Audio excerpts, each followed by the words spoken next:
Hey, what's up? It's Symphony here. Subscribe to my brother Mr. Creepy as Hell channel, and when you're watching his videos, make sure you stay in one piece.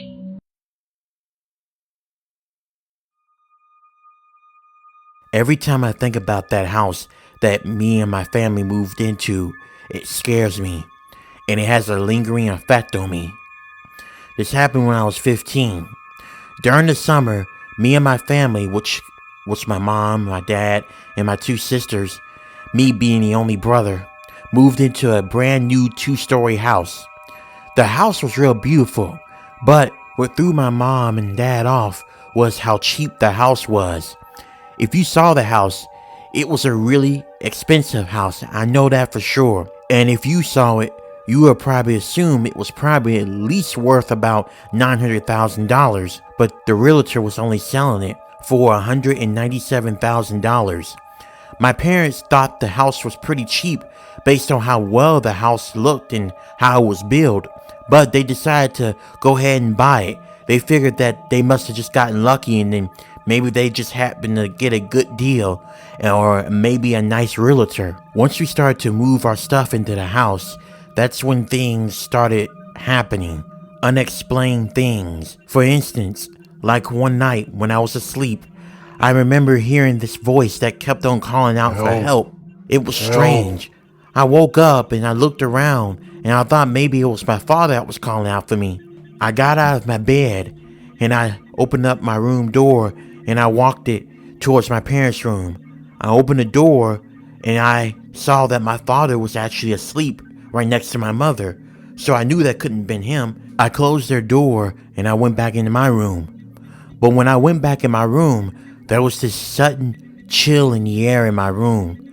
My room felt like the temperature dropped fast. My room felt like a freezer. It felt frigid. I was shivering. And before I made my way back to my bed, I stopped when I saw a figure looking at me. It was an older man that was standing by my bed. He didn't look sinister or anything. He looked frightened. He had black circles under his eyes. He looked pretty frail. His skin was pale. He had silver-like hair that was thinning on the top. Even though the man did not look threatening, I still felt very afraid. It just felt wrong that I'm seeing this man. Automatically, I knew he had to be a ghost. So that's when I asked it a question. What do you need? Can I help you with something? Do you need help crossing into the light? I said to the ghostly figure in a shaky voice. Now, some of you may believe me and some of you may not, but I do have the ability to see actual ghosts and dead people. So this was not really uncommon for me. I've had conversations with ghosts and helped them transition into the light. The ghost did not respond to me, but instead he looked very fearful. He kept on looking over his shoulder and looking around like he was afraid of something. And then he told me, "Help me. Please. It's after me. It wants me. It won't let me pass into the light. It keeps holding me down. Help me. Help me." Help you? Help you with what? What has you? What's stopping you from going into...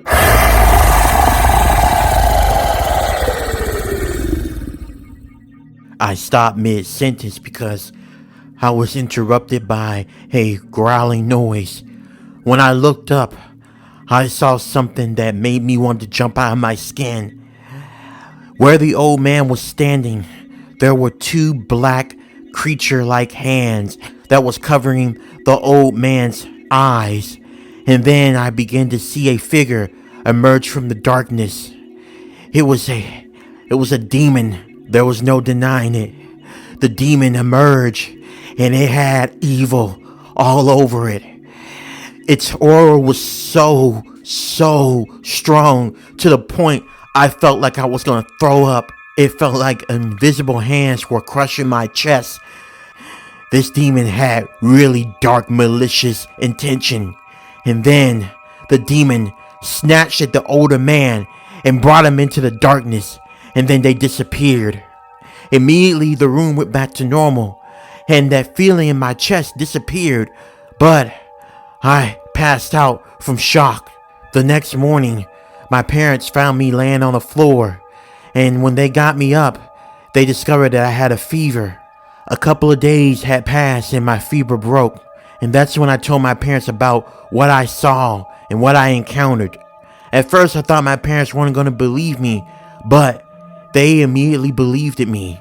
That same day, my parents brought over a priest to bless my room and the entire house. Since then, nothing strange has happened, and after a while, I moved out and went away to college, but I'm gonna be honest with you, that's left me frightened. I don't know if I ever go back into my room again. It's been a while since I've been back at that house and in my room. I'm just too afraid that that demon may come back again.